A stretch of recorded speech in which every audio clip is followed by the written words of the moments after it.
আল্লাহ রসুল বলেন যে দরিদ্র মানুষেরা ধনী ব্যক্তিদের 500 বছর আগে তারা জান্নাতে যাবে।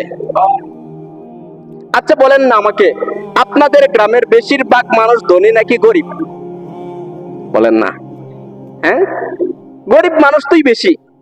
হত দরিদ্র দিনমজুর মানুষ একদিন কাজ করলে একদিনই খাইতে পারে, পরের দিন খাওয়ার মতো সামর্থ্য নাই। এই রকমের মানুষই তো তারা, যারা হত দরিদ্র। আল্লাহ রসুল তাদের কথাই বলছেন যে তারা জান্নাতে যাবে, ধনী ব্যক্তিদের 500 বছর আগে তারা জান্নাতে যাবে। সুবহানাল্লাহ। কেন তারা জান্নাতে আগে যাবে? তার কারণ হিসেবে একটি কথা আমি বলতে পারি।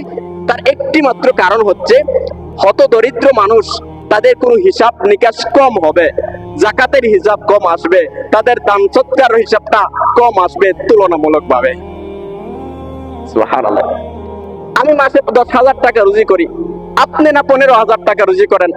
আপনার 15,000 টাকা রুজি করে মাস শেষে দেখবেন 5 টাকাও আপনার মধ্যে থাকে না। তো আপনার উপরে কি জাকাত ফরজ আছে? হয় নাই তো। আপনার উপরে জাকাত ফরজ হয় না, তার মানে আপনার হিসাবটা কম। আপনি দান সৎকার করলেও আপনার জন্য করতে পারেন, না করলেও করতে পারেন না। এটা আপনার একান্তই বিষয়। আপনাকে প্রশ্নবিদ্ধ করা হবে না যে আপনার এতগুলা সম্পদ থাকার পরেও আপনি জাকাত দেন নাই কেন, এই প্রশ্নটা আপনাকে করা হবে না। তাহলে বোঝা গেল আমি হতদরিদ্র মানুষ হিসেবে আমার হিসাবটা কম হবে। এই জন্যই আমার নবী বলেছেন যে যাদের অভাব থাকে বেশি তারাই আল্লাহকে বেশি স্মরণ করে। সুবহানাল্লাহ।